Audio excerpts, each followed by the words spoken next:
जसविंदर कौर जी बठिंडा से। वाहिगुरू जी का खालसा वाहिगुरू जी की फतेह जी। गुरु जी, अकाल पुरख और धन श्री गुरु ग्रंथ साहिब की कृपा से इस जन्म का उद्धार करने के लिए हमें साधु संग प्राप्त हुआ। गुरुवाणी की कृपा से और संतों के मार्गदर्शन से नाम सिमरन हो रहा है। जैसे जैसे आगे बढ़ने लगे हैं, अंदर के अवगुण और विकारों के हृदय को बहुत व्याकुल करने लगे। इतने अवगुण हैं कि बता नहीं पा रहे थे और बहुत जलन हो रही। कई बार सत्संग में अगर आप श्रवण किए हो तो बहुत सुंदर तरीके से सहज में वर्णन हुआ है। देखो, जब हम विषयों का सेवन करते हैं और भगवत विमुख रहते हैं, तब हमारा जो मन है उन सबको कवर करता रहता है। वो संस्कार, दुर्वासनाएं हमारे मन में जमा होती रहती है। देखो, आजकल छोटी सी चिप होती है, बोले 350 घंटे का प्रोग्राम इसमें है, इसमें इतने हजार गाने भरे। छोटी चिप होती ना, ये भगवान के द्वारा बनाया हुआ मन एक चिप है, जिसमें एक जन्म के नहीं, जब से सृष्टि हुई तब तक के संस्कार उसमें भरे हैं।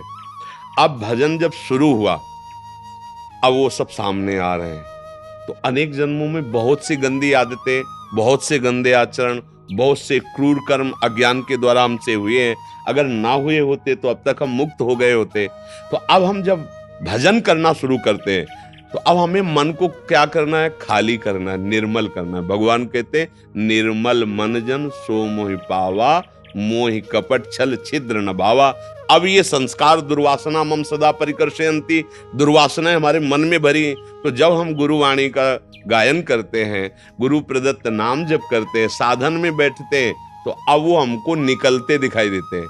खाली हो रहा है, खाली हो रहा है। तो उसको निकलना ना जानने के कारण लगता है पहले इतना गंदा चिंतन नहीं था जितना अब होता है।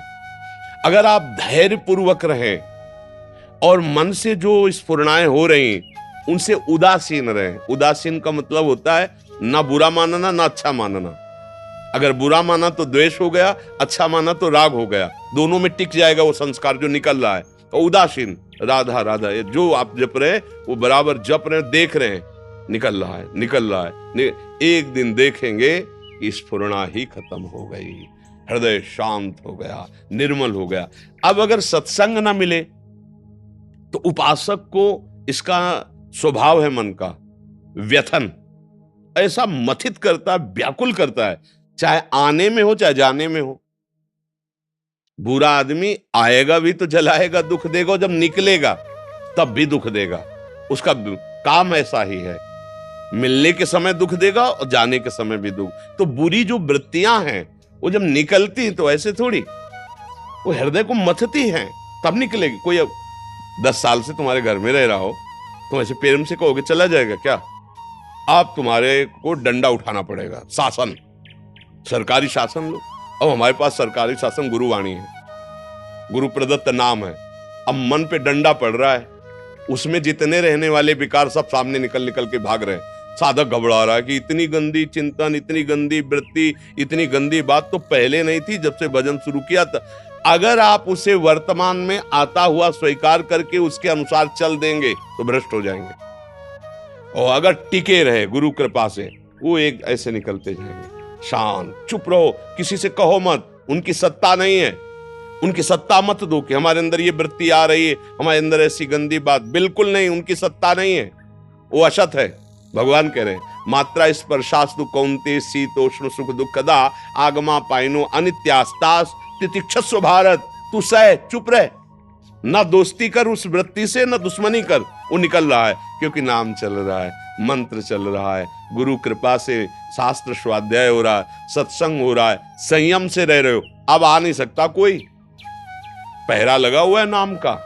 नाम पहारू दिवस निशी, रात दिन नाम का पहरा। गंदे विकार कैसे घुस सकते? तो है कौन? जो पहले से घुसे थे, अब वो निकल रहे हैं। जैसे दरवाजे में आने वाला और जाने वाला दोनों को दिखाई देता है ना, तो अब ये जाने वाले पर हम जान नहीं पाते कि जा रहे हैं। ये हमारी तरफ ही मुख किए होते तो लगता है आ रहे हैं। और इसी कारण साधक घबरा जाता है, यार मन में ऐसी गंदी बात क्यों आ रही? हम तो भगवत मार्ग के पथिक है, आ नहीं रही, जा रही, जाने दो, चुपचाप जाने दो। अरे एक बार चला जाता वही काम लाखों बार, तो लाखों बार उसमें भरा हुआ है मैसेज, लाखों मैसेज उसी के हैं काम के। वो धीरे धीरे धीरे धीरे डिलीट होते चले जाए। मन निर्मल हुआ परमात्मा साक्षात्कार हो गया। इसमें घबराने की जरूरत नहीं है, धैर्य की जरूरत है, बताने की जरूरत नहीं है और मानने की जरूरत नहीं है। मेरे में ये गंदी वृत्ति है, मानने की जरूरत नहीं है। मैं न कभी गंदा था न कभी गंदा होऊंगा। मन ने हमें तदात्म करके गंदे आचरण करवाए। आज गुरु वाणी की कृपा से ये समझ में आ गया कि मन अलग है, हम अलग हैं।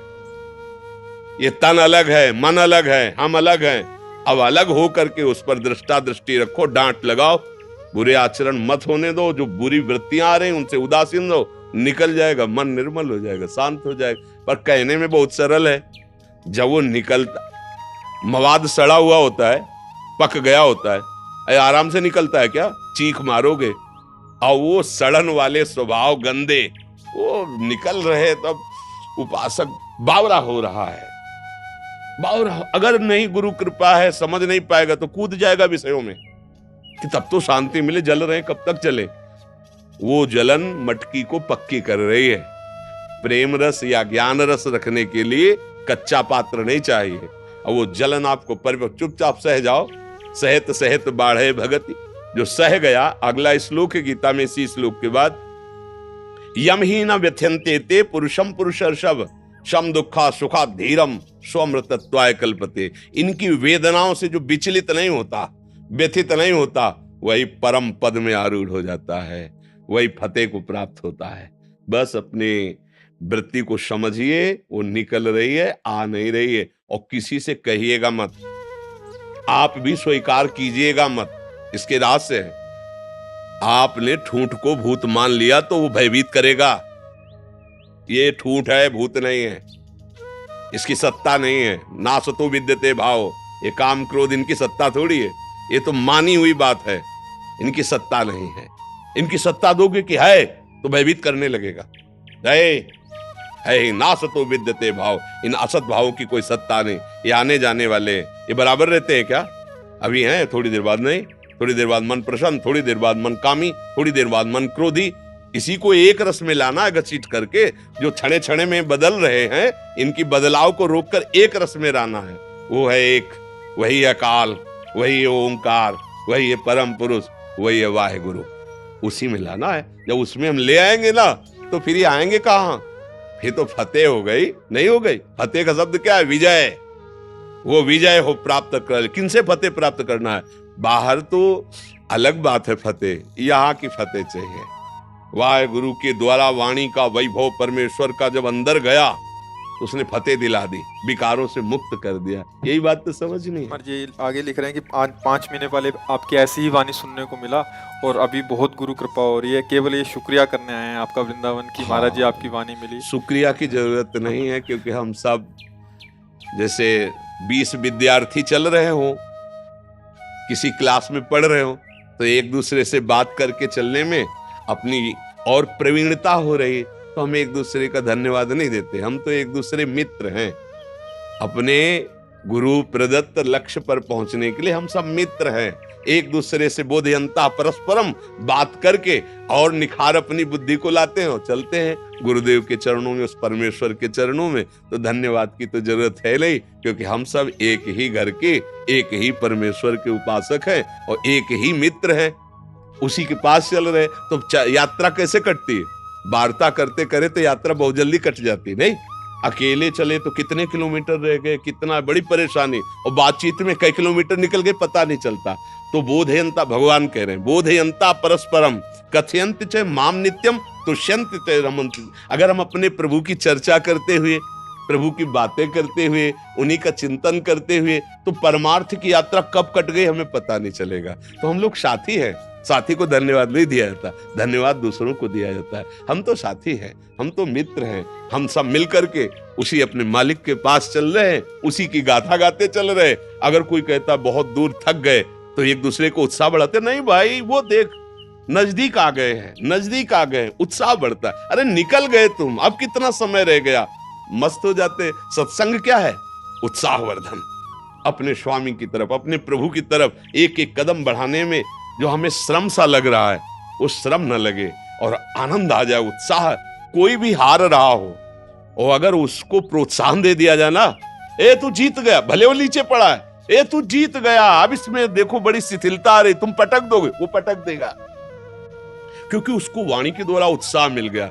ऐसे ही काम क्रोध आदि हमको दबा रखे हैं, और जब गुरु वाणी संत वाणी हम सुनते तो हमारे अंदर बल आ जाता है, यार निकल गए, कह रहे निकल जाओगे निकल जाओगे, फिर हम उनको एक दिन परास्त कर देते हैं। तो हम सब आपस में मित्र, धन्यवाद के पात्र, नमन के पात्र गुरुवाणी है, गुरु ग्रंथ साहब हैं, गुरु प्रदत्त नाम है, धन्य है जो हमें वो नाम मिला जिसके बल से हम चल रहे। हम सब यात्री हैं, तो एक दूसरे मिलकर उनकी वार्ता करते हुए चलते, इसमें धन्यवाद की कोई जरूरत ही नहीं।